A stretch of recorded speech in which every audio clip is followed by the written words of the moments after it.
I paid down $200 toward my parents' anniversary party. Tent, flowers, full catering. A week later, my aunt sent a text. By the way, we're keeping the guest list tight. You're not included. My mom added, it's not personal. So I made sure it wasn't. I canceled the tent rental, froze the catering funds, flagged the venue deposit.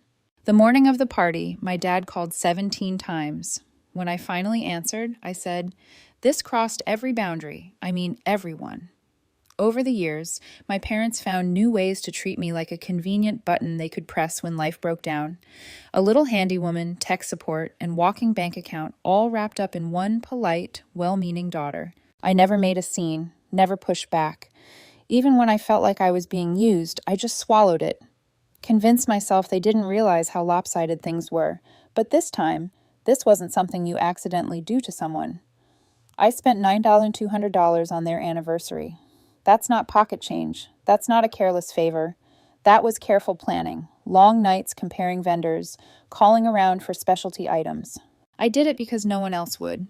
My siblings went ghost the second the idea of chipping in came up. My sister sent a text that said, ugh, money's tight right now. Mortgage and all.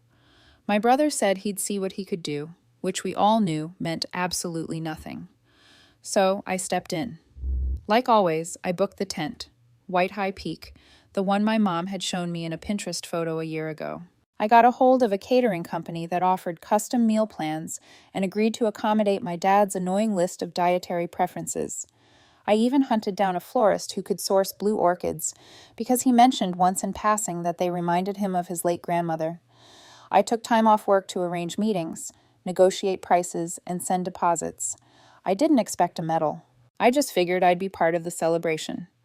1 week before the event, I got a text from my aunt. Just 10 words. By the way, we're keeping the guest list tight. You're not included. No context, no explanation, just a gut punch out of nowhere. I stared at the screen like it was in another language. I honestly thought it was a mistake. I waited for a correction, maybe a LOL wrong person. But then my mom chimed in a few minutes later with something even worse. It's not personal. We're just trying to keep it intimate. Hope you understand. That line broke something in me. It's not personal. How many times had I heard that from them when they forgot to call on my birthday? When they invited my sister's boyfriend of 2 months on a family trip but didn't think I'd want to come?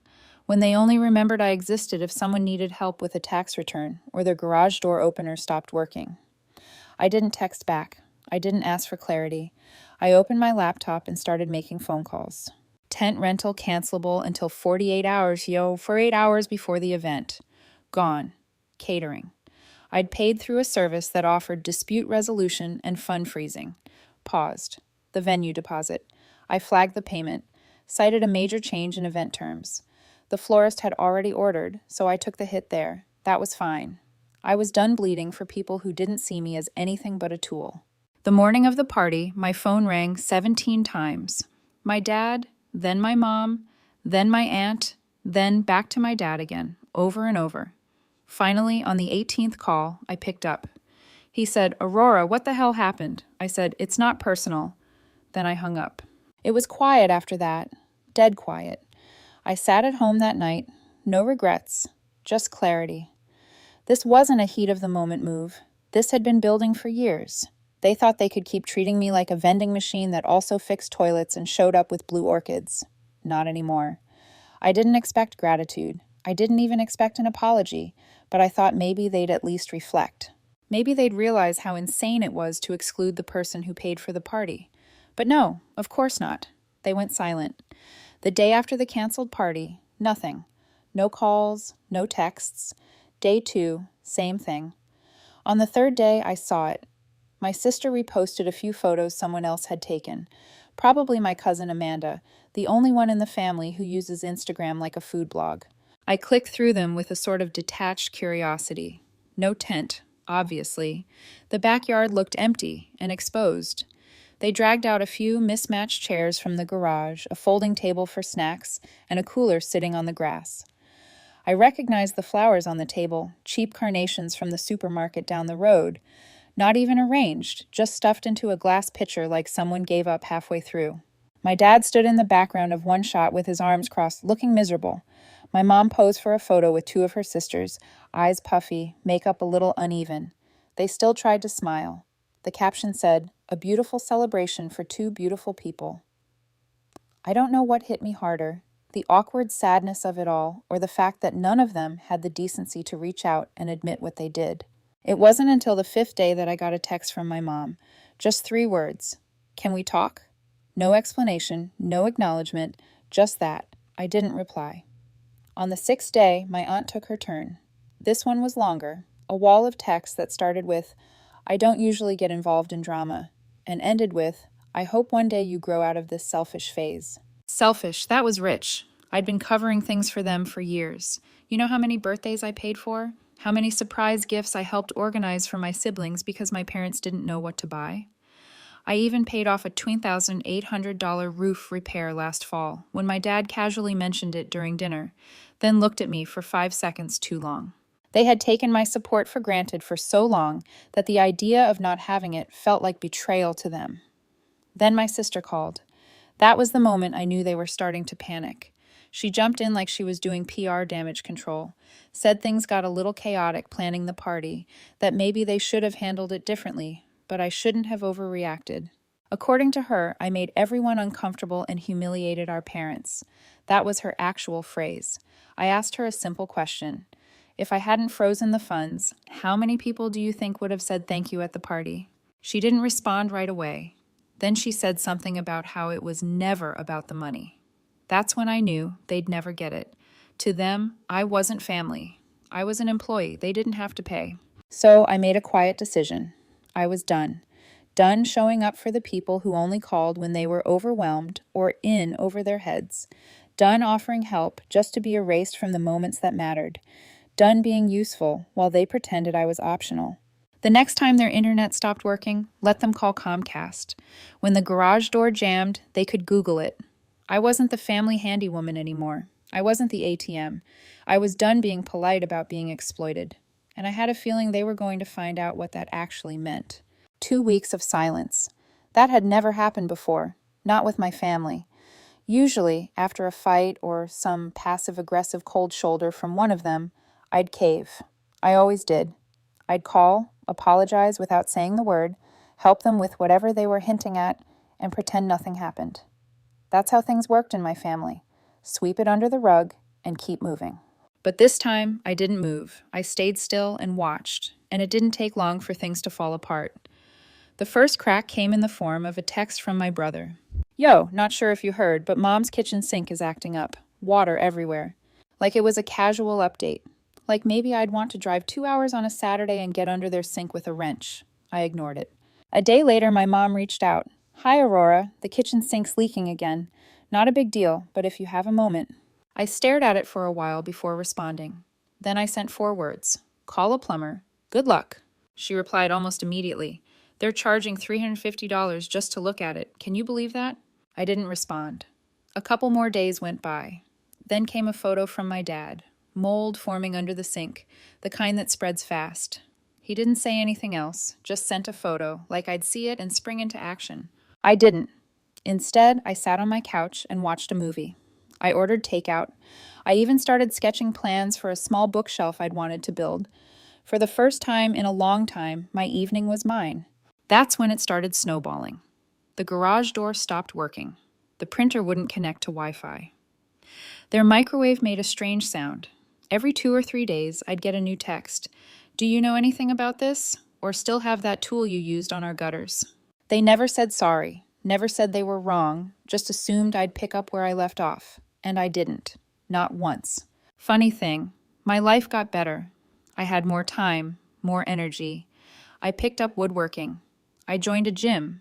I stopped waiting for my phone to light up with some minor family emergency disguised as a catching-up call. Then one night around 10 o'clock, I got a voicemail from my mom. Her voice was overly calm, which meant she was trying to hide irritation under something soft. She said they hadn't heard from me and were worried that maybe we'd let things go on long enough. Then she said, "We miss you. It's time to move past all that drama. You know you're part of this family." I played it back twice. They miss me now. Now that the unpaid labor had stopped. Now that the things I used to fix without question were starting to pile up, it wasn't about me. It was about the void I left. They didn't miss me. They missed the free handy woman, the problem solver, the wallet, the one who never said no. But now I was saying no with silence, with boundaries, with space they didn't know how to fill. And I wasn't done yet. About a week after the voicemail, I still hadn't responded. Not a word. And just like that, everything went quiet again. I thought maybe they backed off, maybe started processing what happened. But no, that's not how they work. They don't reflect, they calculate. That's when I got the email from my dad. Subject line, "We need to talk." He never emailed. He barely used his phone except to Google things like how to tell if a potato is bad. I opened it out of pure curiosity. It was short, formal, like he was talking to a stranger.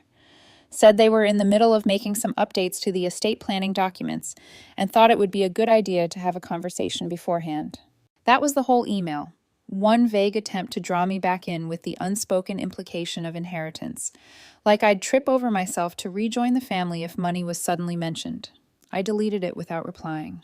That same night, Amanda, my cousin, messaged me out of nowhere. She said she'd been meaning to ask something, but didn't know if it was appropriate. Apparently, my sister had been telling people I bailed on the anniversary at the last minute, that I'd been going through something, and that they were worried about my mental health. She even told Amanda that I'd never actually paid for anything, just offered to, and then ghosted. I just stared at the screen. That was the story they were spreading. So, I did what I never usually do. I answered with facts. I sent Amanda a few screenshots. The paid invoices for the catering and tent, the florist's order, the messages where I was cut out of the party. My mom's line, "It's not personal." Amanda responded, "What the hell? I had no idea. They made it sound like you were unstable." Unstable. That word stuck with me longer than I thought it would. After all the years I fixed their problems, covered for their laziness, showed up when no one else would, this was the narrative they pushed the second I said no. And suddenly, it wasn't just about them excluding me from a party. It was about how easily they tried to bury me when I stopped playing the part. So I didn't just sit with it. I acted. I created a group chat, added my parents, both siblings, 2 cousins, and 1 uncle, who always liked to stay neutral. I sent a message that simply said, "Since there's been some confusion, I figured it was time to share the full picture." Then I attached the receipts, the text messages, the timeline. I didn't say another word. Then I turned off my phone and went out for a walk. 2 days later, I turned it back on. My inbox was burning. Missed calls from my dad, 4 voicemails from my mom, a series of angry texts from my sister that went from denial to rage to guilt in about 30 messages. Even my aunt texted me. Was it really necessary to humiliate everyone like that? Not one apology, just anger that they'd been exposed. I took a long look at every message. Then I got to work. First, I logged into the tax software I'd been using to file for them every year for free, removed all their profiles, deleted stored documents, disabled autofill. Then I called the HVAC company I'd been paying for to cover their yearly maintenance, the system I'd set up as a favor 2 years ago when they had a furnace issue. Canceled the plan, told them if my parents wanted coverage, they'd have to start fresh under their own name. Then I opened my budget planner. I'd been giving them small amounts here and there for years.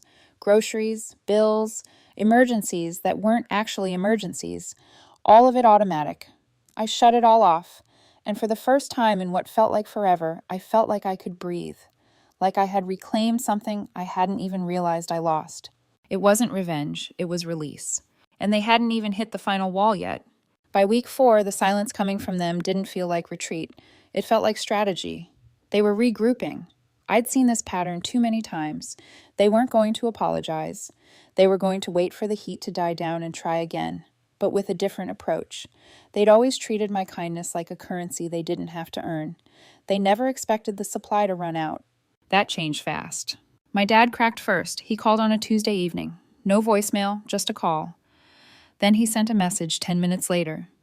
"Can we meet? Just talk. No games." I didn't respond. The next day, a handwritten letter showed up at my place. I recognized the slanted all-caps handwriting on the envelope. Inside, 2 pages of the closest thing to an apology I'd ever gotten from him. He didn't admit to much, said he regretted how things unfolded and wished I hadn't felt excluded. But there it was, regret. The most I'd ever gotten from a man who once grounded me for having a tone when I was 12. I almost gave in. I almost called. Then I got a call from my friend Drew, the one who used to live next to my parents. He said my dad had been complaining to neighbors, telling them I'd abandoned the family over a tent rental and that I was letting money change me. So that letter, that wasn't regret, that was cleanup. They weren't sorry, they were just embarrassed. That weekend, I got an invite to a small family dinner at their house. No explanation. No acknowledgement of anything, just the dinner. Like they could fast forward past the part where they cut me out, blamed me for the fallout, and rewrote the entire story behind my back. I declined politely. 3 hours later, my sister called me from my parents' house. I let it go to voicemail. She sounded exhausted, said they were ready to put everything behind us, that they were willing to forgive how I handled things. Forgive me. That's when I knew they hadn't learned anything. So, I called back the next morning. My dad answered. He asked if I was coming to the next family event, some cookout they were planning. Said it would mean a lot to my mom if I showed up. I told him I wasn't coming. He asked why, so I told him, because I don't forgive you, any of you, and I don't want to be around people who only remember I exist when they need something. He didn't speak right away, just this long pause, then, so that's it? I said, yeah, at least for the near future. Then I hung up. No yelling, no drama, just the truth. And for once, they had to sit with it. I didn't slam the door. I just closed it, locked it from my side, and I have no plans to open it again anytime soon. It took them a while to understand I wasn't bluffing. A few weeks passed, then a month. No calls, no texts. I think they thought silence would punish me, that I'd get lonely and come crawling back, ready to forgive them, pretend none of it happened. But silence didn't punish me, it freed me. I started living differently, more intentionally. I took a trip by myself to Oregon, rented a cabin, hiked every morning, cooked my own meals, didn't look at my phone for entire stretches of the day. I made something with my hands every week. Bookshelves, a little coffee table, even a wooden stand for my record player. I started to remember who I was when I wasn't busy managing their mess. It was around the start of fall when I heard from them again. My mom sent a message, long, carefully worded. She said they'd been thinking a lot about how things went, that they realized they treated me unfairly. She didn't mention the party. She didn't mention the lies they spread. Just a vague, roundabout apology without real weight. At the end, she wrote, "We'd like to apologize. We miss you. We'd really like to reconnect." I didn't respond right away. 2 days later, my dad called. This time, he left a voicemail that was less defensive than before. He said they wanted to make things right, that they should have handled things better. I could hear it in his voice. The part of him that was used to winning, to being right, was tired. They'd hit the limit of pretending I'd come back if they just ignored what happened long enough. I finally agreed to meet. We sat outside at a quiet diner halfway between our towns. Neutral ground. My dad tried to start light, asked how work was going, made a weak joke about the weather. My mom looked tired but hopeful. Then she said it.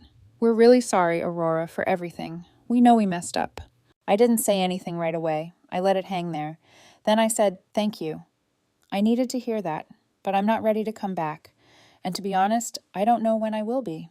My mom blinked like she didn't hear me right. My dad leaned back. For the first time, it felt like they were truly listening. I told them I didn't hold hate, but I also didn't forget. I told them that people who claim to love you don't cut you out of their lives and then ask for your money. That I spent too long believing their love was conditional, and that now I was making sure mine wasn't taken for granted. I paid for my coffee, stood up, and as I left, I told them, "This isn't goodbye, but it's not a return either." And that's where it stands. No final blowout, no movie-ending hug, just the clean, cold line between the past and whatever comes next. They may have finally learned their lesson, but this time the decision to rebuild, that's mine. The update, months passed. I didn't expect peace, but that's what I got. Not perfect, not total, just a quiet, settled kind of distance. I stayed in my rhythm. Work, wood projects, solo road trips, silence from my family, a kind of normal. Then something happened. I didn't expect. I got a letter, not an email, not a voicemail, a real envelope with handwriting I didn't recognize. Inside was a small card and a note from Amanda, my cousin, the only one who'd ever checked in without an angle. She said she wanted to tell me something in person if I had time, just coffee. She said it wasn't family drama, her words, and that she understood if I wasn't interested. I agreed mostly out of curiosity. We met at a small coffee shop in town. She looked nervous, which was strange for her. She didn't waste time. Your mom's been going to therapy, for real. I didn't say anything. She continued, apparently, after you walked away, things started unraveling more than I thought. My sister stopped coming around. My dad got quieter. Some extended family called them out privately after reading the receipts you sent. No drama, just quiet distancing. But the real shift came, Amanda said, when your mom tried to plan Thanksgiving and no one volunteered to help.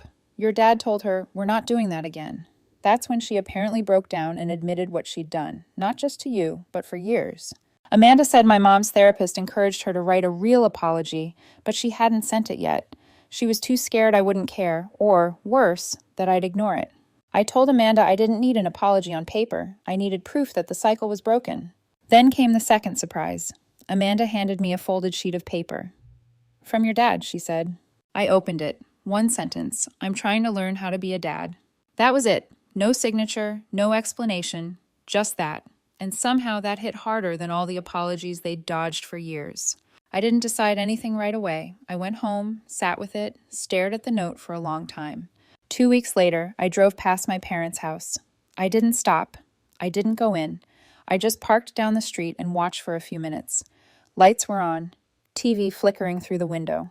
Normal life, but something felt different. Not better, just quieter.